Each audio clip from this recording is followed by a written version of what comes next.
every single new season we have a seasonal features, which are the newest things in the game. But we also have the seasonal policies which change every single season, right?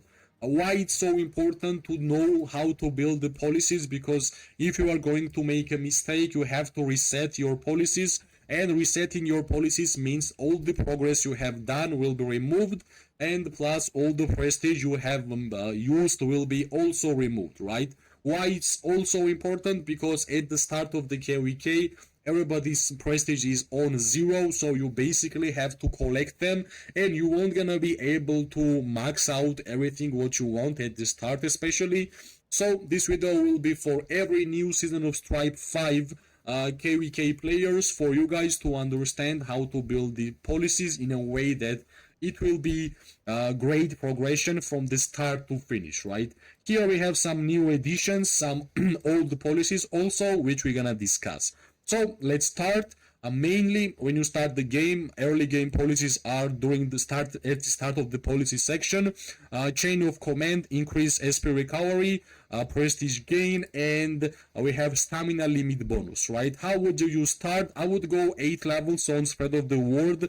8 levels is enough throughout the whole KVK to get enough prestige, and I would stop there, right there, right? Chain of command is nice, even if you are tier 5 player, even if you are tier 4, tier 3, tier 1, tier 0, you would always want to have SP, because SP is the way of playing the game in general. So this one is priority. I would say this one is the best one out of these three. In terms of the stamina, well, for the stamina, if fights are not happening, you don't really have to max out stamina. When you are close to fights, of course, you would want this one to be on a max. But during the beginning, it's not that important, right? Just cause elixir proficiency bonus points. More points we're gonna get. We already did a lot of videos regarding the class system and how important the proficiencies are. Of course, you're gonna max it. Military expansion, for some people, whole policy section is here just for military expansion and for hospital. I'm kinda agreeing with those people, so finally this is here. Max this out as fast as possible. One of the most important policies which we have in every single KVK. Medical supplies, daily elixir production is always here, daily resource healing is always here, and we have resource healing cost, which is maximum 10%. I would not recommend to max this out, especially at the start of the KVK, because you won't gonna resource heal during the beginning, right? You will resource heal in the mid game at the end of the KVK, so don't forget you are close to end game in the KVK, max this out and then use your elixirs. Your resources to heal, I'm sorry. Administrative excellence, more warrants, which is always good to have, and here we have resource wind hall, right? Cost 1k, 100k prestige for next 6 hours. 6 hours is nice. You gather 10% more gold, wood, or in mana. Alright, new skill from policies. I guess it's nice to have, right? Some active skills from policies. This is nice. And only one level, right? It won't gonna take too much time to max this out. Unfettered max AP, 50% more AP increase will be there, and AP recovery speed 20%. I guess both of them will be max level at some point, and yeah, not much to say regarding these seasonal feature policies which we have here, right? Apothecary upgrade and I'm sorry, healthcare reforms. I always go for the elixir production speed. This is not my account. The owner of this account went for capacity. Depends on your KVK. I always go for elixir production speed, and I always go for daily resource healing. This is the first choices which you have to make. So depending on your gameplay, I know I'm generally online every single day, especially during fights, so that's why I always like the elixir production speed policies. Here, buried bones, proportion of units revived, the maximum will be 20%. I would not recommend to max this out at the start, only max this out at the end of the KVK, because that will affect when KVK will be finished, so it will be useless to max this out at the start. Baying of for blood, this is the new policy. cost 100k prestige for the next 30 minutes. This SP cost of attacking Darklings and Darkling forts is reduced by 10%, which is nice. Especially if you are going to spend a lot of SP for the arrows and treaties, will be useful. Also for the strongest lords, Darkling quest will be good, so it will have some good usages. I just feel like 30 minutes is pretty low. Let's make it 1 hour, will be even better, but here is what it is, right? Here we have counter attack, counter troops, right? We have counter infantry, we have counter cavalry, counter marksman, and counter mages. So as an archer main, I always go for the counter infantry because that's my number one target, mostly during the PvPs. And for the counter marksman and counter mages, of course, I always go for counter magic, because as an archer player, if I have a chance to deal damage to mages, I want to deal as much damage as humanly possible, right? The next one of the second most important policies, which is military expansion. It's mandatory to max this out as soon as possible, so you will have most troops in your capacity, right? Administrative excellence, we are getting 3 more warrants, which is nice. Make a way, increase the amount of time that legions cannot be obstructed by other legions when leaving a friendly city or stronghold. I don't like this policy. Some people like it. If you like it, max it out. If you don't, right? And here finally we have the governance titles. So we have benevolence, which is 50 million hospital capacity, 50k daily elixir production, 50% elixir capacity limit, 5% resource healing cost decrease, and prestige gain 10%. Reprieve is 25 million limit for the hospital, 1 million resource healing, 20k elixir production, 10k resource healing, and 100% elixir capacity limit.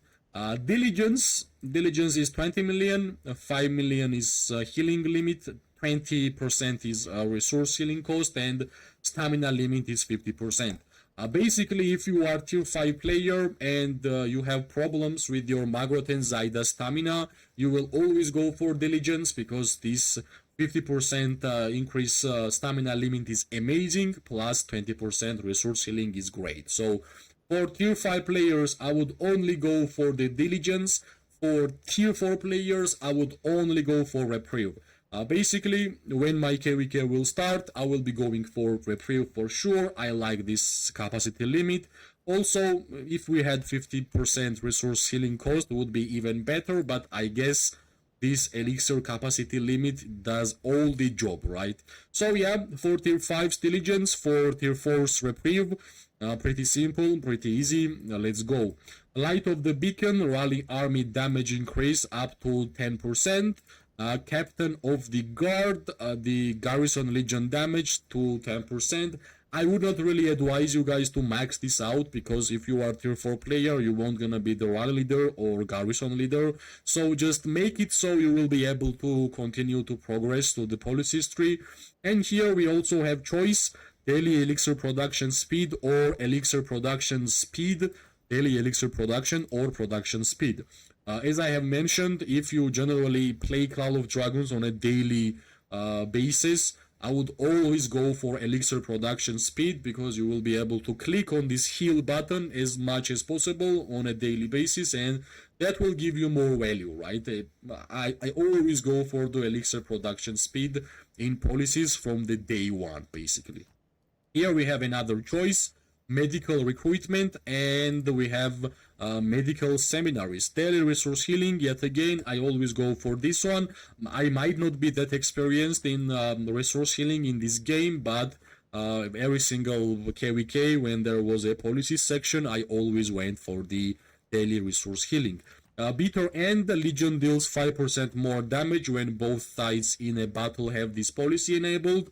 2% of both sides, severely wounded units will die. So basically, main tip about this policy, if you're gonna unlock this policy, don't forget to deactivate, because if you will forget and this will be active, basically when you will going around the fight in the open field and you will just fight, you will have dead troops. And you don't want to have dead troops, right? Of course, you can activate it whenever you are fighting against behemoths, that's pretty cool.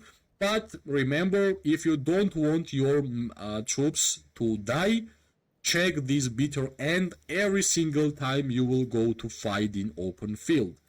The newest and the best policy which we have in this policy section is the private practice, right? And it's pretty easy to understand. Spend 10 prestige to gain 1 elixir. So we have close to 800k prestige. We're gonna get 79k elixir, right? Why it is so important? I would not recommend to use this private practice at the start of the KVK, even in the middle, but at the end, whenever you did all the important policies and you are happy how your policy section is being kept, you will see that you have couple of million prestige which you basically can't even spend, right? So additional feature which just got in Call of Dragons in the name of private practice will give us the ability to use those unwanted prestige which we just collected by the elixir, right? And trust me, when you are fighting in PvP Kingdom in KVK, elixirs are one of the most valuable things which you can actually get in the game, because elixirs are the way of you continuing the fight whenever your hospital is full. I really like this policy. I think this is one of the best and newest policies which we have in the game and which we have for a while, right? So what else we can say regarding new ones? Of course, we won't gonna mention the seasonal feature ones. I think resource wind hull is nice. Baying of the blood is also nice. I really like the active ways of using policies. I always thought that here we should have a lot of actives because policies generally change every single KVK, so I think developers of the game would have a lot of fun trying out new things from the policy section. Of course, I have to check. We are getting from the buried bones 20%, and we are getting from here 35%, right? So 45% in total, proportions revived, or no, yeah, I missed. So basically 50% will be in total, and from the class and from the warlord class we are getting additional 3, right? This is really important because I remember when they actually removed the Osiris policy, how much of the outrage the fighters had in Call of Dragons, and finally I think everybody understand that best product about Call of Dragons and best thing about Call of Dragons is actually PvP, right? So that's why these classes is allowing us to have more fun during PvP. Policies are allowing us to have more fun because they will give us more army capacity, more hospital capacity to heal more troops. Even if our troops will die, we will have more ways to revive them as much as possible. So I think policies are a good addition to the game in general. I wish they will be kept for a long time. Because, well, not only they are fun, not only they help us, but also they help me to make more videos about the Call of Dragons, right? So yeah, we spoke about the classes in the last 5 videos, we spoke about policies. I guess you guys will be ready to actually check and start your KVK in a good way, because you will know all the important stuffs which is important to start your KVK strong. And trust me, the difference between starting strong in your KVK and starting really weak is huge, because you will feel like that everything is not same and you will have a lot of problems being successful during the KVK, right?